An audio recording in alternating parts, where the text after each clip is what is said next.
Hello साथीहरु, हामी चाहिँ एसपीएम को हामी चाहिँ लेक्चर सिरिजमा छौँ हैन। त्यसै गरी चाहिँ आज चाहिँ हामी यो प्रोजेक्ट भनेको के हो है, यसका चाहिँ क्यारेक्टरिस्टिक के हो, यसको बारेमा चाहिँ हामी बुझ्नेछौँ।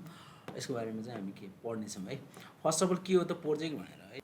प्रोजेक्ट के हो त प्रोजेक्ट भनेको है, मैले यहाँनिर चाहिँ डिफिनेसन राखेको छु। Project is a plan activity that is being planned assume that to a large extent we can determine how we are going to carry out a task before we start भन्छ है। Basically project भनेको चाहिँ एउटा plan activities हो जहाँ चाहिँ हामीले के गरेका हुन्छ, पहिले डिटरमाइन गरेका हुन्छौँ हामी चाहिँ कसरी चाहिँ त्यो हाम्रो कुनै पनि टास्कलाई चाहिँ हामीले कसरी चाहिँ क्यारी आउट गर्ने, त्यसलाई चाहिँ कसरी चाहिँ हामीले गर्ने, कसरी त्यसलाई चाहिँ हामीले एचिभ गर्ने, यो कुराहरू चाहिँ हामीले स्टार्ट गर्नुभन्दा पहिला नै बनाउने एउटा एक्टिभिटिजलाई हामी के भन्छौँ, प्रोजेक्ट भन्छौँ है। Planning sometimes may not be essential for example for routine maintenance भन्छ है। प्लानिङ अब प्लानिङ भनेर एउटा चाहिँ एकदमै प्रोजेक्ट भनेको चाहिँ एउटा प्लान एक्टिभिटी हो कि सधैँ प्लानिङ चाहिन्छ त भन्ने कुरामा चाहिँ के लेखेको छ भने चाहिँ यहाँ चाहिँ यो सधैँ चाहिँदैन होइन। किनभने चाहिँ हामी चाहिँ जस्तो इक्जाम्पल छ, हामी चाहिँ रुटिन मेन्टेनेन्समा हामीलाई चाहिँ अलरेडी थाहा हुन्छ कि हामीले चाहिँ मेन्टेनेन्स कुन कुन पार्टहरूलाई गर्ने हो, कसरी मेन्टेनेन्स गर्ने हो भनेर चाहिँ हामीले अलरेडी थाहा हुन्छ भनेपछि त्यहाँ चाहिँ हामीलाई प्लानिङको हामीलाई चाहिँ जरुरत पर्दैन होइन। अर्को यहाँनिर डिफिनेसन छ, project is a unique individual to produce a set of deliverables within a clearly specified constraints of time cost and quality to achieve a goal भन्छ है। बेसिकली हाम्रो चाहिँ प्रोजेक्ट भनेको चाहिँ एउटा युनिक इन्डिभिजुअल हो जसले चाहिँ के गर्छ, हाम्रो चाहिँ सेट अफ डेलिभरेबल्सहरूलाई चाहिँ हाम्रो के गर्छ, प्रोभाइड गर्ने काम गर्छ विदिन अ टाइम होइन।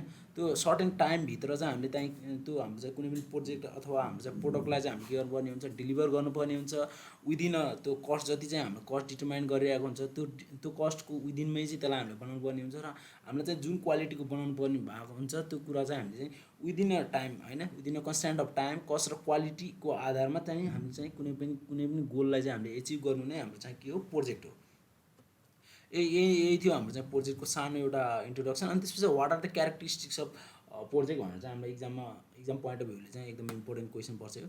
अनि त्यसपछि क्यारेक्टरिस्टिकमा चाहिँ हाम्रो के हुन्छ, प्रोजेक्ट भनेको चाहिँ युनिकनेस हुन्छ। यो चाहिँ किन युनिक हुन्छ भने चाहिँ हाम्रो चाहिँ डिफ्रेन्ट, हाम्रो चाहिँ एउटा प्रोजेक्ट अर्को प्रोजेक्टसँग चाहिँ हाम्रो डिफ्रेन्ट हुन्छ कि, किनभने त्यहाँ चाहिँ कुनै कुराहरू चाहिँ हाम्रो चाहिँ रिपिटेड भए तापनि हाम्रो चाहिँ डिफ्रेन्ट लजिकहरू हुन्छ, डिफ्रेन्ट अब त्यहाँ चाहिँ डिफ्रेन्ट पोइन्ट अफ भ्यूहरू हुन्छ होइन डिफ्रेन्ट प्रोजेक्टको लागि। त्यही भएर चाहिँ क्यारेक्टरिस्टिक अफ हाम्रो चाहिँ प्रोजेक्टमा चाहिँ एउटा युनिकनेस भनेर पर्छ। त्यसबाट टाइम स्केल भनेर अब कुनै पनि प्रोजेक्ट के हुन्छ भनेपछि डिफ्रेन्ट टाइम स्केलमा हुन्छ। कुनै एउटा चाहिँ सर्ट प्रोजेक्ट नै यति टाइममा अब सर्टेड टाइममा सकिन्छ भनेपछि लङ प्रोजेक्टलाई अलिकति लामो टाइम लाग्न सक्छ होइन। त्यहाँ चाहिँ अब कुनै पनि डिफ्रेन्ट प्रोजेक्टको डिफ्रेन्ट चाहिँ हाम्रो चाहिँ स्टार्टिङ र अनि होइन इन्डिङ टाइम हुन्छ। अब यहाँ चाहिँ त्यही कुरा लेखेको छ, project has a clearly specified start and end date within which delivers are produce to meet the customer requirements भन्छ है। त्यो कुराहरू भयो। अनि त्यसै बजेट हाम्रो चाहिँ कुनै पनि अब कस्तो हुन्छ भने चाहिँ हाम्रो कुनै पनि प्रोजेक्टको अब सानो प्रोजेक्ट छ भनेपछि अब थोरै बजेट लाग्ने भयो होइन, अब धेरै छ भनेपछि अब धेरै बजेट लाग्ने भयो। अनि त्यसमा के हुन्छ भनेपछि जति हामीले चाहिँ धेरै हामी चाहिँ बजेट राख्यो त्यति धेरै फिचर्सहरू चाहिँ हामी चाहिँ के गर्न सक्छौँ, हामी त्यो क्लाइन्टलाई हामीले प्रोभाइड गरिदिन सक्छौँ प्रोजेक्टबाट। त्यही कुराहरू चाहिँ यहाँ लेखेको छ है। अब project has a maximum limit to expenditure within which delivers are produce to meet the customer requirements भन्छ। अनि रिसोर्सेस भन्छ होइन।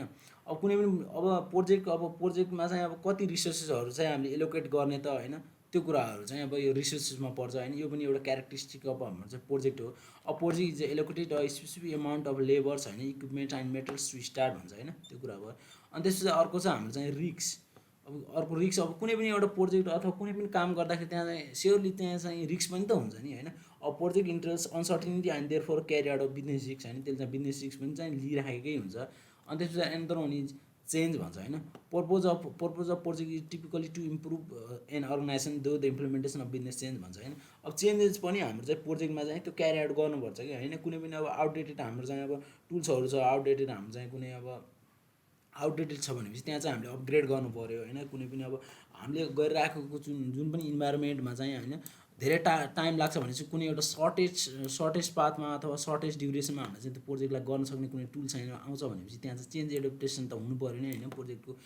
त्यो पनि एउटा एकदमै इम्पोर्टेन्ट क्यारेक्टरिस्टिक अब हाम्रो चाहिँ प्रोजेक्ट पर्छ। एनदर वान इज प्लानिङ भन्छ होइन। अब प्लानिङ त अब चाहियो होइन, कुनै पनि प्रोजेक्ट गर्दाखेरि चाहिँ प्लानिङ भएन भने त त्यो प्लानिङ भनेको चाहिँ के भन्छ भनेपछि एउटा चाहिँ एउटा एकदमै राम्रो एउटा भनाइ छ होइन। प्लानिङ राम्रोसँग प्लानिङ गऱ्यो भनेपछि कुनै पनि प्रोजेक्ट चाहिँ हाफ वर्क चाहिँ अलरेडी कम्प्लिट भएको हुन्छ होइन।